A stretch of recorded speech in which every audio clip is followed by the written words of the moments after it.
Yeah, it was comfortable, but you always know that in the back of your mind, you do feel that Villa and the way they're playing, especially with that mid-block and the pace they've got up front, then they're going to have a chance of scoring. So, you know, it was up to us to be a little bit more calm about the way we were doing, bring them onto us a little bit more, try and break through. But it didn't happen. Villa are a quality side in that respect. You have to see them off, Steve. You have to see them off. But when Kai Havertz got this goal, the whole stadium was up. Everyone seemed a little bit more settled. Yeah. However, in fact, the year they were chasing for the title, they had a problem with 2-0s, didn't they? And that's ultimately what cost them. Yeah, it did. And you know what as well, Steve? Once the goal, brilliant. You know, it's a great play from Trossard. It was brilliant. Oh, I thought it was fantastic today. Brilliant cross. And then Kai, you get in there, you get in front of the defender, you get it on target. That's what he's done brilliantly here. But, like, I love what Trossard's doing here on the outside, not waiting for anyone. You notice Miles Lewis-Skelly doesn't try and get round him. He's just left him on his own to have a go at him, and then brilliant from Kai to get in front of him. And at that point, you're thinking to yourself, brilliant, now we could stay calm, no panic, let's keep the ball, move it around, let Villa have to come out, and then if we could pick them off, then you pick them off. But again, you know, it didn't happen like that. No, and the issue was, Tim, that they let 2-0 for less than 5 minutes. It was an instant response from Villa. Absolutely, that's key. You know, you try and manage the game, just get in possession. You ain't got to score again, you're 2-0 up. Just try and take the heat out of it. But, you know, that's a wonderful ball from Digne, and Tielemans comes in and a diving header. We think it's possibly Moreno comes in and gets his toe on it, and whether it hits Tielemans' head after that, but it's a good, brave diving header. But it's all about the cross. Great delivery. Defending's not good enough. It's not good enough. You have to just be solid.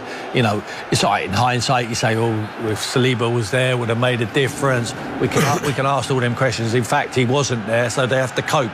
Other teams have to cope when they're losing big players. Arsenal have to find a way of coping. All teams do. If you want to win the Premier League, can't worry about what you haven't got. You've got to worry about what you've got and making the best of it and trying to get maximum points. And that was the key moment. They struck back too early. If they would have killed the game for 10, 15 minutes, it didn't happen. And it felt like, well, I mean, we said it, and we was watching the game, we felt if they score Villa, it could be very difficult for Arsenal. The more you watch it and you think to yourself, can we keep the ball, can we play? Even when Villa, when they were in that position to get the ball out to Digne, you just felt like we were a little bit off it. And for Tielemans to be able to run off of Moreno and get on the inside of him like that was, it's not good enough. That's poor defending. Should never let him get that side. If he gets in front of you, you could see him, you can maybe go and block him, you can stop him. But for him to get on the inside of him there, to the point where he's now stretching, you know, it's poor defending.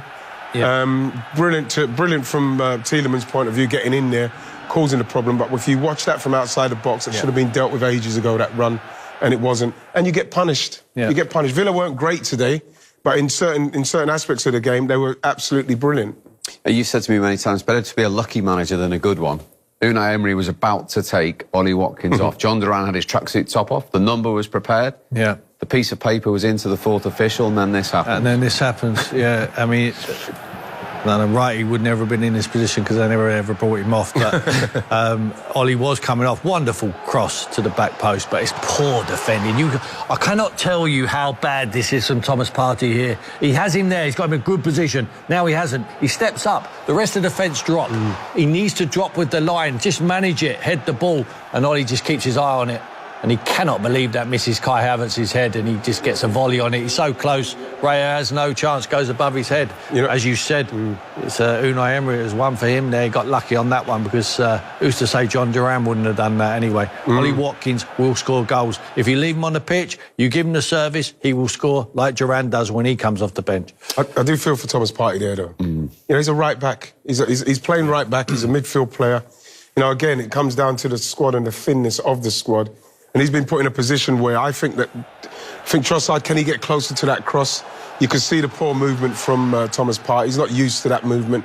Once he's come back in, there's no way he should be leaving him to go off the back of his shoulder like that. He's got to stay with him. He cannot have that much time and space. And again, I thought that Arsenal were very dominant with the ball and played very well. Villa had their moments, And there are 2 moments there what cost us, really cost us, because they punished us. They were ruthless with them. They're chasing one team, which is Liverpool, and I put myself and I look at them 2 goals there, and Marino for the first one, Thomas Partey for the second one, and I look at how Liverpool would have dealt with that. And all I see is Gravenberch.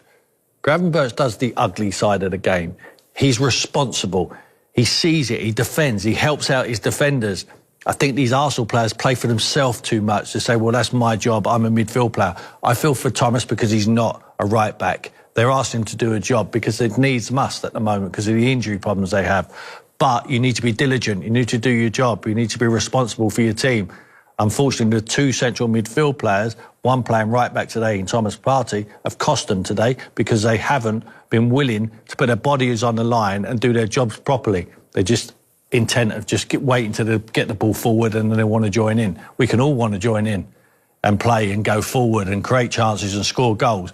Sometimes you have to put tackles in. You have to get your goal side. You have to head the ball out of the box. They're not doing that well enough. Whereas Gravenberch for Liverpool is doing all that and more. OK, let's hear from the man who did punish Arsenal with that second goal. Killer goal in the end, Ollie Watkins. Ollie, what a fight back. Just how satisfied can you be with that point today? Yeah, I think really satisfied, you know, going 2-0 down and then bringing it back and then pushing on, looking like we could get a third. I think, you know, it's massive to go 2-0 down at the Emirates is tough to come back from behind, and obviously we did that. We rescued a point, so yeah, it's positive. You were about to come off, and then you scored. Oh, really? I didn't realise. You didn't know that? No, I didn't realise that. To be fair, I was disappointed that I did come off. Obviously, I want to play as many minutes as possible. I felt like I was having a good game, so yeah, it was. Yeah, obviously the manager's decision. Do whatever I can to help the team, but obviously I want to play as many minutes as possible. What a finish! Talk me through it. To be fair, I was in 2 minds, kind of. I didn't know whether to take a touch and then finish or hit it first time, and so many things were going through my mind at that moment, but I just thought, yeah, just to make contact with it, hit the target, and yeah, it was nice to see it go in. Yeah, John Duran was stood there about to come on just before you did score, and then obviously Unai told him to sit back down and put his jacket on. But what does that competition do for you, and how much does it motivate you? Do you like the competition? Yeah, I think you know, it's good to have competition.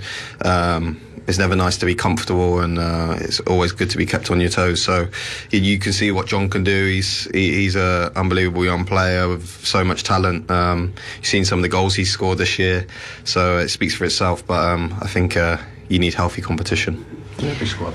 Aston Villa 2 points off the top 4 as things stand. Is that very much the focus now for the rest of the season?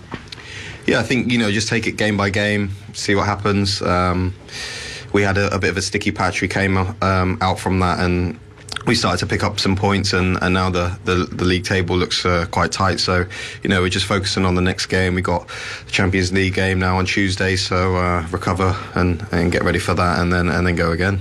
Brilliant, thanks Ollie. Good luck midweek. Cheers, thank you. A big smile from the boyhood Arsenal fan. Not too many smiles on the current Gunners supporters, though. The reaction... Run past him and then have a party. When we watch it again, I mean, I can't believe... That tells the story. And that's me, isn't it? It wasn't it? Honestly, it wasn't me, anyway. Yeah. No, I mean, listen, that's the difference, isn't it? I think you look at Liverpool today and you're thinking they're going to come away with a point from Brentford, but they've got that little bit extra to go and get 2 goals at the end, and probably could have ended up being 3 or 4. But tonight, I'm just looking at Arsenal, and I'm with Merce. I don't think they've got that X factor, have they? That's just going to go and get them results. And tonight I thought if they go and get a third and win 3-2, you start to think, is it Arsenal's? Can they go and come up with something and go on a good run? It's going to be a long night for that young man, I think, though. I want to hear what he's saying, actually. Someone's took his wallet. Well, it must feel, from Arsenal's perspective, like they have had their pockets pinched tonight by Aston Villa. They were 2-0 up, cruising it seemed, and Villa have snatched 2 points from them. And that point means they are still in 7th place. They've gone above Manchester City. And they're edging closer to the top 4. The top 5 might well be enough for Champions League football next season, but you see the impact at the top of the table in particular. What a day for Liverpool. 2 stoppage time goals to take them on to 50 points, and Arsenal dropped 2 points. They are 6 behind, and Liverpool, the leaders, still have a game in hand. We should also mention Nottingham Forest, who could join Arsenal on 44 points when they take on Southampton tomorrow. Lee Hendry and Paul Merson are here. The big talking point then, which, I think there was a big groan from Arsenal fans perhaps when they saw this in the stadium. It seemed clear, but what's your take on it, Paul? Well, it's handball. But it's just plain out that the rules are, if it hits your hand. I mean, I can't believe Havertz has run away. I mean, what's he think? Well, the rules are you can't score off your hand. Exactly, and it's hit his arm, it's gone in. I think the keeper either saves it or it's going wide, and it's hit his hand, he's run off like... I can understand if it's in the Championship, you're going to get away with it. There's no VAR. The thing is, I mean, as a player, surely you know it's hit you. Well, we know the rules these days, yeah, but it's 3 minutes to go. What are you going to do? Yeah, I know. I'm just saying, you're not going to celebrate, I suppose, but it's quite clear. Maybe you've been trying to convince yourself that it hasn't hit your hand. Yeah, maybe. So, but if it hits your arm, it's your arm, and you feel it. It's plain to see, it's not. And he's trying to say it's his chest. It's not a tight one. Did it not hit his chest? No, definitely not. Definitely not.